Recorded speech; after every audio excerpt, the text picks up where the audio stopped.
Néhémie n'était pas simplement négatif, Néhémie était positif, il était constructif. Il n'était pas seulement celui qui pouvait dire maintenant, regardez la situation, voyez combien elle est différente de ce que Dieu avait en vue. Il voulait, voyez ceci, voyez cela, et encore cette autre chose.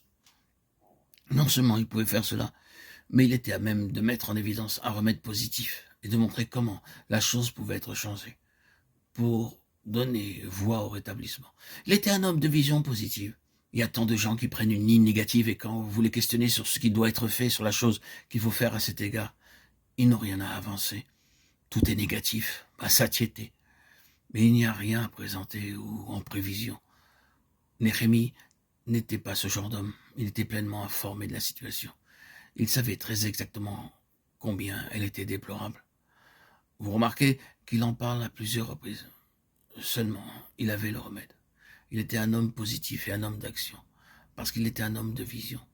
Il n'était pas simplement visionnaire dans le sens négatif, il était un homme d'action, en relation avec ce qu'il voyait.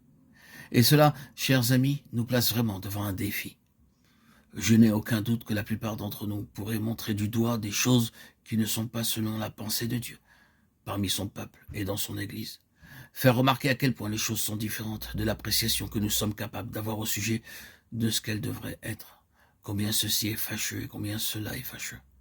Oh, cela est facile et très bon marché de critiquer, d'écouter la critique et d'être d'accord avec elle, de la recevoir, de nourrir des plaintes et de les maintenir en vie.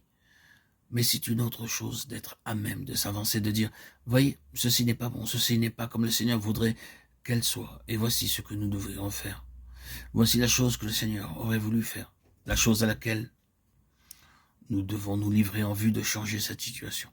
J'ose dire que nous n'avons aucun droit de critiquer, de juger et de condamner si nous n'avons pas de remède, si nous n'avons pas quelque chose de positif à mettre à la place de ce que nous constatons.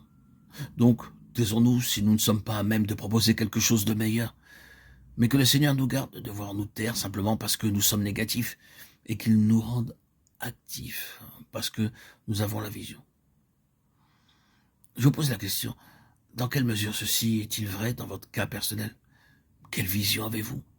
Voyez-vous ce que le Seigneur a toujours voulu, a toujours eu en vue, ce qui est réellement dans son cœur, ce qu'il voudrait avoir et comment il voudrait avoir les choses? Voyez-vous d'une façon tout à fait exacte comment seraient les choses si le Seigneur avait la voie libre et atteignait son objectif? Voyez-vous cela? Êtes-vous à même de voir combien les choses sont différentes de ce que le Seigneur voudrait avoir? Et puis, êtes-vous tellement travaillé dans votre cœur comme l'étaient ces hommes et cet homme-ci au point de dire quelque chose doit être fait à cet égard.